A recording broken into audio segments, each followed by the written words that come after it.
Hello, you're watching DD News and I'm Preeti presenting this special edition tracking COVID-19 wherein we get you all the updates and developments related to the pandemic. Even as you all stay indoors following the self-quarantine norms, we get you this special edition each day. We get you international updates, we get you ground reports, inputs from reporters and also words of advice coming in from the doctors and lots more to keep you abreast with the latest happening around you related to COVID-19. So let's get started with the headlines first. Ministry of Home Affairs issues order to states and union territories to allow opening of certain categories of shops except those in single and multi-brand malls. Relaxations and lockdown restrictions would not be applicable in hotspots and containment zones. Mandatory for all permitted shops to open only with 50% strength of workers. Ensure compulsory wearing of masks and strict adherence to social distancing norms. No new COVID-19 case reported from 80 districts in the last 14 days.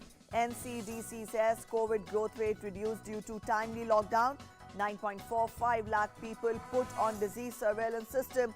Active coronavirus cases in India rise to 18,668 with 775 fatalities and 5,062 recoveries.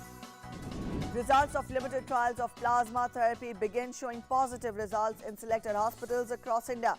Encouraging initial results give a ray of hope to seriously ill coronavirus patients. ICMR recently allowed states to start clinical trials.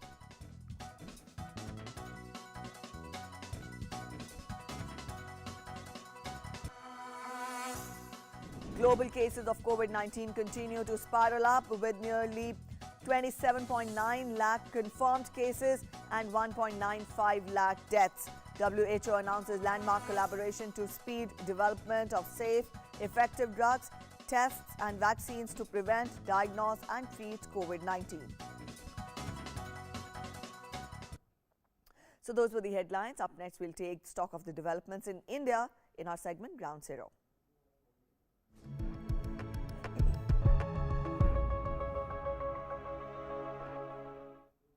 Talking of the COVID-19 update in India, as of the latest update of Ministry of Health and Family Welfare, the country has recorded a total of 24,506 positive cases, which includes 18,668 active cases. 5,062 cases were fully recovered and discharged from hospitals, while the death toll reached 775 in the country. Maharashtra continues to remain in the worst hit state category in the total number of infected cases, followed by Gujarat. Delhi is occupying the third position with more than 2,500 positive cases. 7 states, including Uttar Pradesh, Tamil Nadu, have crossed the 1,000 mark.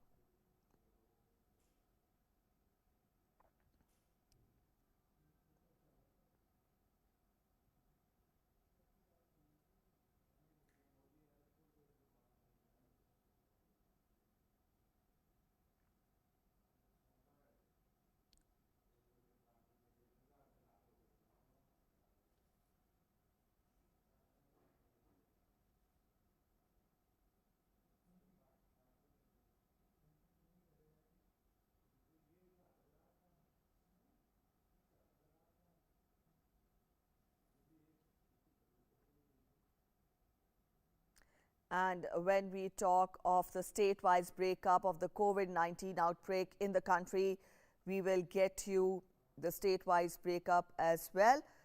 Different states have been reporting different cases of COVID-19. When we talk of the cases, we'll get that in a while from now, or before we head on to other news, let's get you the cases. Behind me are the active cases, and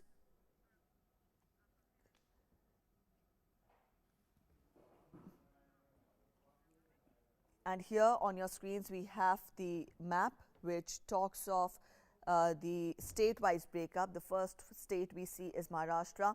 Confirmed cases are 6,817. Out of these, 5,676 are active cases. There have been 840 recoveries and 301 fatalities have been reported from the state of Maharashtra. After this, we go across to the next state, and from here, when we talk of the next state, we pick up in the country. We will get that detail and we will get that statistical data just in a bit from now. But when we talk of the total number of the COVID-19 cases, as of now, we see that the cases have crossed 25,000 mark, and more than 5,000 have been the recoveries. And here we have the details of the state of Maharashtra with 6,817 confirmed cases. And when we talk of out of these, 5,676 are the active cases. 301 fatalities have been reported and 840 have been the recoveries. Apart from showing you the statistical data, time and again we have been repeatedly showing you the recoveries also which have been made when we talk of the outbreak of the pandemic, and that is only possible if you yourself take precautions and follow the guidelines which have been put forth by the doctors, by the center. Time and again we have also been reminding you of keeping yourself self-isolated and also ensuring that you follow the guidelines, you keep yourself clean and maintain personal hygiene. Wash your hands time and again for 20 seconds. When you wash your hands, make sure you clean your hands properly. While washing your hands, make sure you clean the palm, the backside of your hands, and also don't forget to clean the web of your hands. That is also very important. Added to that, make sure if soap and water is not readily available, you have sanitizer with you. Keep using sanitizers time and again, and also wear mask, wear gloves, and that is how you can keep yourself protected and you can help in prevention of the spread of the disease. Remember, prevention is the best precaution you can take, and this is the way we can keep this pandemic, this outbreak of COVID-19 at bay in the country. Talking more about it, the number of districts where no case has been reported in the last 14 days has increased to 80. In 36 districts, there has been no case for the last 28 days. The recovery rate has also seen an upward trend. 20.75% is the new rate of recovery of corona patients. The doubling rate has also improved with awareness and social distancing in practice. Now, the total cases of corona infections are doubling in 8.6 days, while the earlier figure was 7. The Union Ministry of Health and Family Welfare said on Friday that its robust surveillance system is closely monitoring around 9.45 lakh suspected COVID-19 cases across the country.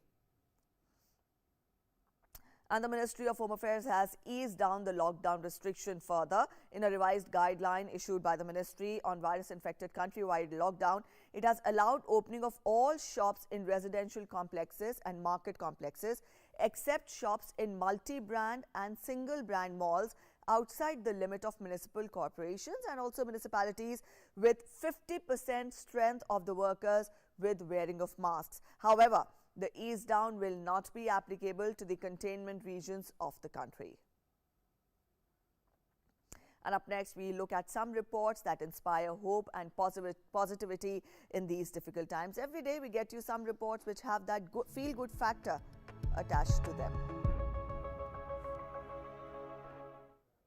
India has developed indigenous production of low-cost testing kit with 100% specificity and also sensitivity. The real-time PCR-based probe-free kit validated by the ICMR, that is the apex medical research body of the country. Now, the detective assay has been developed by IIT Delhi research team, and it comprises of postdoctorates and professors. The 10-member research team has successfully identified the unique regions in the genetic material of the virus which were not present in its earlier variants. Further, the diagnostic assay uses the fluorescent dyes instead of the fluorescent probe, which helps to scale down the price of the kit.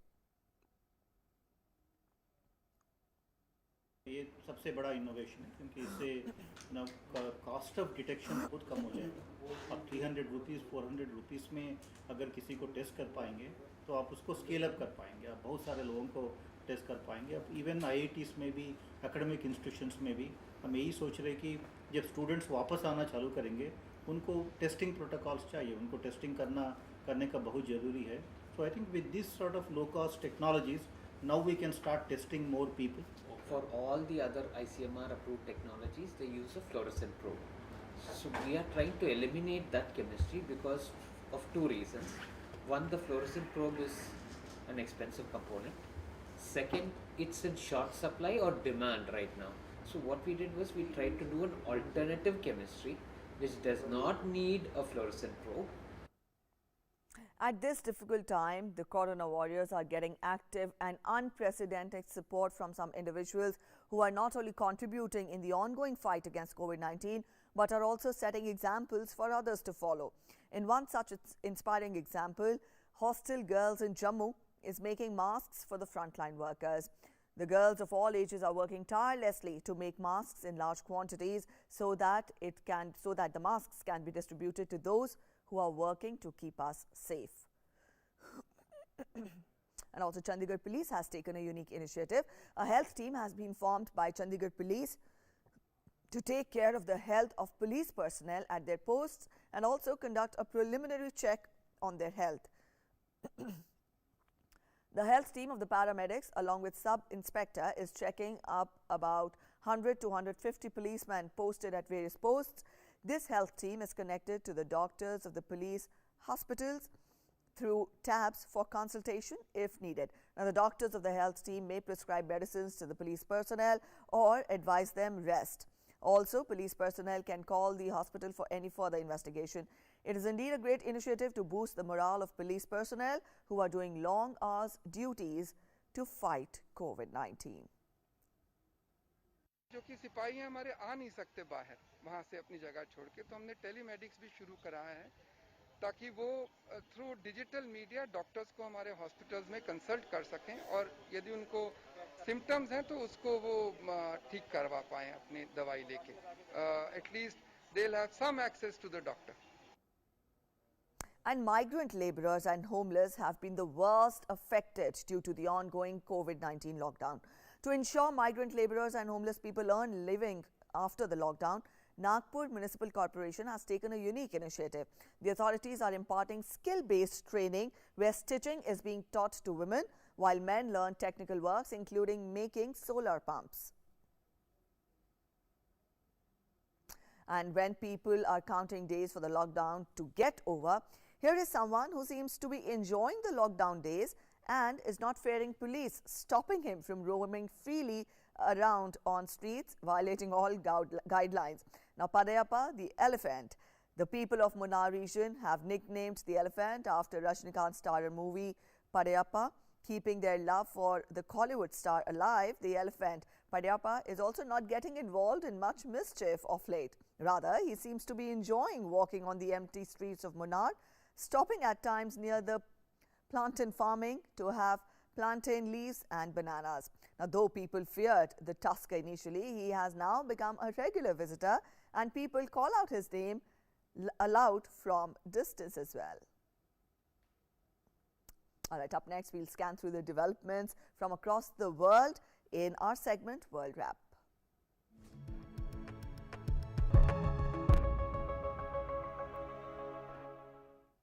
The worldwide death toll from coronavirus pandemic crossed 1,95,900 with nearly two-thirds of the fatalities in Europe only.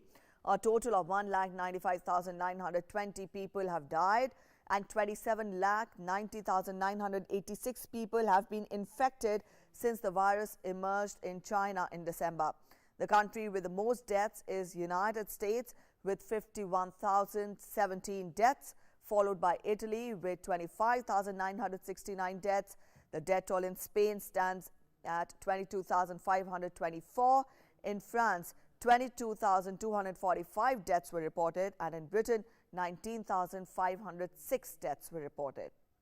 The world leaders pledged on Friday to accelerate work on tests, drugs and vaccines against COVID-19 and to share them around the globe, but the United States did not take part in the launch of the World Health Organization's initiative. French President Emmanuel Macron, German Chancellor Angela Merkel and South African President Cyril Ramaphosa were among those who joined a video conference to launch what the WHO had billed as a landmark collaboration to fight the pandemic. The aim is to spread development of safe and effective drugs, tests and vaccines to prevent, diagnose and treat COVID-19, the lung disease that is caused by novel coronavirus, and ensure equal access to treatment for rich and poor. Leaders from Asia, Middle East and the Americas also joined the video conference, but a spokesman for the US mission in Geneva had said that the United States would not be involved. The Spain government has declared an end to the most acute phase of the epidemic in the backdrop of the lowest death toll in more than a month. However, with 22,524 deaths in total, Spain still has the world's third highest tally after United States and Italy. The government has already taken some steps to relax the lockdown, but border restrictions will not be eased until late May. Belgium Prime Minister Sophie Wilms has announced gradual easing of the lockdown restrictions from May 4th, with a series of phases of further reopening during the course of the month. While announcing the lockdown, the Prime Minister said that the country would need to carry out 25,000 to 30,000 tests per day to withdraw from the lockdown. Currently, Belgium has 44,293 confirmed COVID-19 cases and 6,679 fatalities. And green activists placed rows of boats and shoes in Zurich Square to take the place of protesters who normally come out in person on Fridays to demand action on climate change. Organizers said that they wanted to make their point while respecting curbs on public gatherings imposed to contain the novel coronavirus, which has killed more than 1,300 people in Switzerland. Last year was the hottest on record in Europe, according to a study released by European Union's Copernicus Climate Change Service.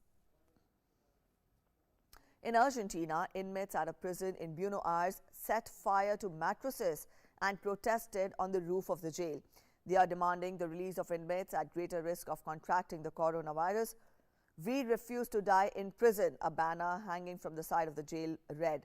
The riot initially began late on Thursday after prisoners learned that a number of people in the facility were infected with the virus. There was no official information immediately available on any injuries or fatalities at the jail, which houses over 1,600 inmates. Argentina, which imposed a tough nationwide lockdown in mid-March, has registered a total of 3,435 confirmed cases of COVID-19 with 167 deaths. And FIFA will release operational funds for 2019 and 2020 amounting to $150 million to its member associations as the first step of a relief plan to help negate the economic impact of COVID-19. Each of FIFA's 211 member associations would receive $500,000 in the coming days, as well as any remaining entitlements for 2019 and 2020. FIFA president has raised concern on the unprecedented challenges faced by the entire football community due to the pandemic. He said that as the world governing body, it is FIFA's duty to be there and support the ones who are facing acute needs. FIFA would immediately release the second installment of operational costs for 2020, originally due in July. And now let's listen in to experts on COVID-19.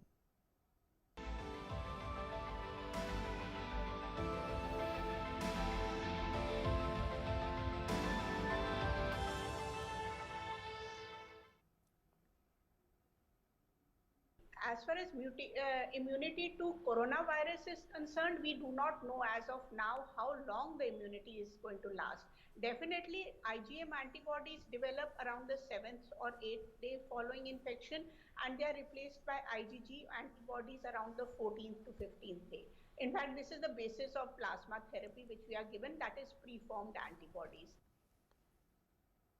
So those were the words of advice coming in from our expert in our segment Doctors Speak. And also, as the Ramadan month begins today amidst the lockdown, former cricket player Irfan Pathan has greeted everyone on the occasion. Let's take a look. सबसे पहले रमज़ान मुबारक। बहुत लोग बात करें कि ये जो रमज़ान का महीना है ये बहुत मुश्किल से गुजरने वाला है, ये रब की तरफ से एग्ज़ाम है। एग्ज़ाम नहीं है मेरे भाई, ये मौका है अपनी इबादतों में बढ़ोतरी करने का। हम और आप हमेशा काम में बिजी रहते हैं, और जब काम में बिजी रहने के साथ साथ रोज़ा रखा जाए तो सबको पता है कहीं ना कहीं कुछ कमी रह जाती है इबादतों में, लेकिन इस बार ऐसा होने वाला नहीं है। लॉकडाउन है, घर में रहने वाले ज़्यादा से ज़्यादा नफिल नमाज पढ़ने का मौका मिलेगा तो नमाज पढ़िए, ज़्यादा से ज़्यादा कुरान शरीफ पे तवज्जो दीजिए, ज़्यादा से ज़्यादा इबादत करने पे तवज्जो दीजिए, सवाब कमाने में तवज्जो दीजिए। मुझे नहीं लगता इससे बेहतर रमज़ान न कभी आया है न कभी आएगा। अगर उस सोच के साथ चलेंगे तो ये रमज़ान का महीना बहुत खूबसूरत तरीके से जाने वाला है। खूब दुआ करिए आपके लिए, हमारे लिए और पूरी दुनिया के हक में। रमज़ान मुबारक। All right, so those are the words of wisdom coming in from Irfan Pathan. On that note of positivity and optimism, we'll end this edition of Tracking COVID-19 here. Thanks for watching. Namaskar.